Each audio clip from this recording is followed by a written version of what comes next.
काफल पाको। गर्मियों का मौसम आ चुका था। उत्तराखंड के पेड़ पौधे फलों से लदे हुए थे। इन फलों में से एक लाल, स्वादिष्ट और खूब रसीला फल था, काफल। सुदूर गांव में 7 से 8 साल की चकोरी अपनी माँ के साथ रहती थी। उन दोनों का एक दूसरे के सिवाय कोई और ना था। एक छोटे से जमीन के टुकड़े के सहारे उसकी माँ घर का गुजारा चलाती थी। गर्मी का मौसम आने पर खुशी की बात यह थी कि काफल पक चुके थे। माँ इन्हें बाजार में बेचकर 2 पैसे कमा लेती जो घर खर्च में काम आते। उस समय काफल कई लोगों के लिए रोजगार का साधन था, आज भी है। एक दिन सुबह सुबह माँ जंगल से काफल तोड़कर लाई।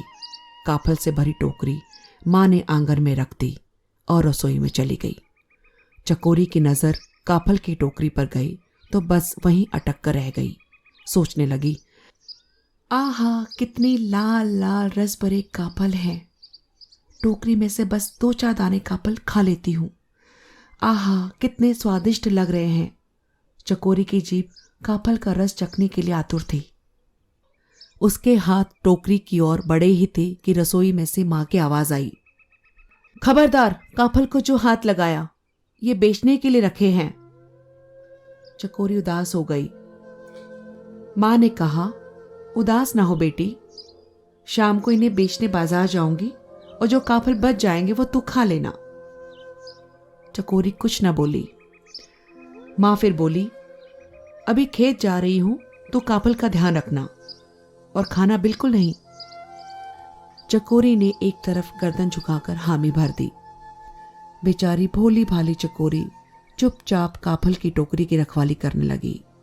उन लाल रसीले काफलों को देखकर उसका मन बार बार ललचाता, पर वह किसी तरह मन को काबू कर लेती। मां को वादा जो किया था। दोपहर हो चली थी।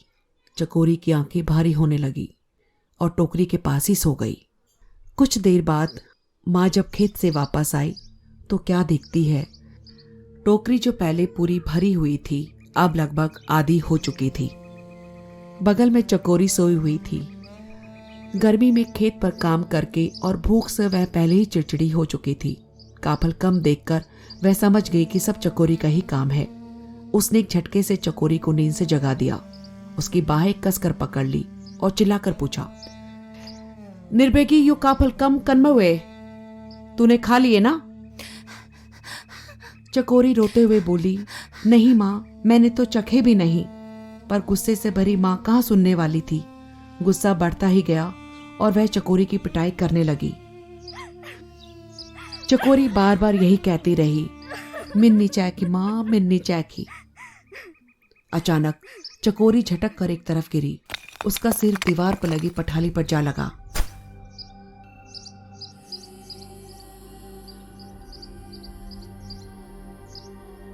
उसका नाजुक शरीर यह चोट बर्दाश्त न कर पाया और उसने वहीं प्राण त्याग दिए।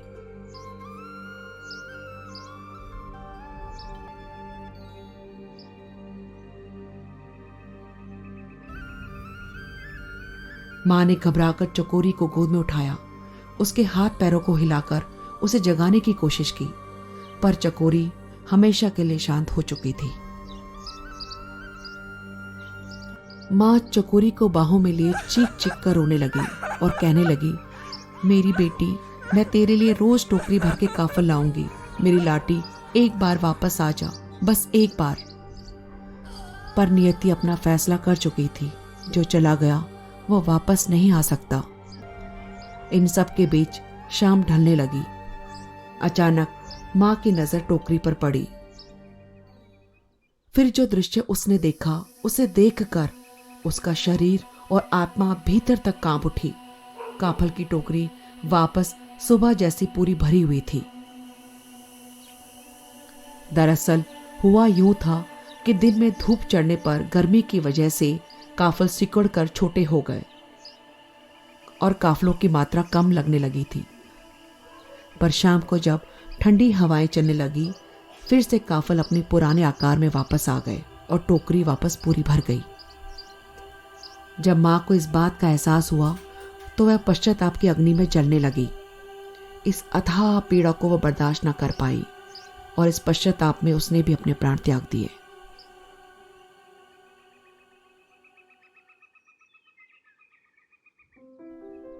कहते हैं वे दोनों माँ बेटी मरने के बाद पक्षी बन गए, और आज भी जब पहाड़ों में काफल पकते हैं तो एक पक्षी बहुत ही करुण भाव से गाता है,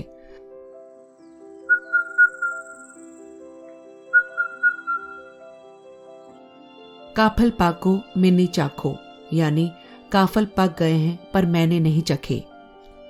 और तभी दूसरा पक्षी चित्कार कर कहता है, पुर पुतई पूर पूर, यानी पूरे हैं बेटी पूरे हैं। आशा है उत्तराखंड की ये लोक कथा काफल पाको आपको पसंद आई होगी।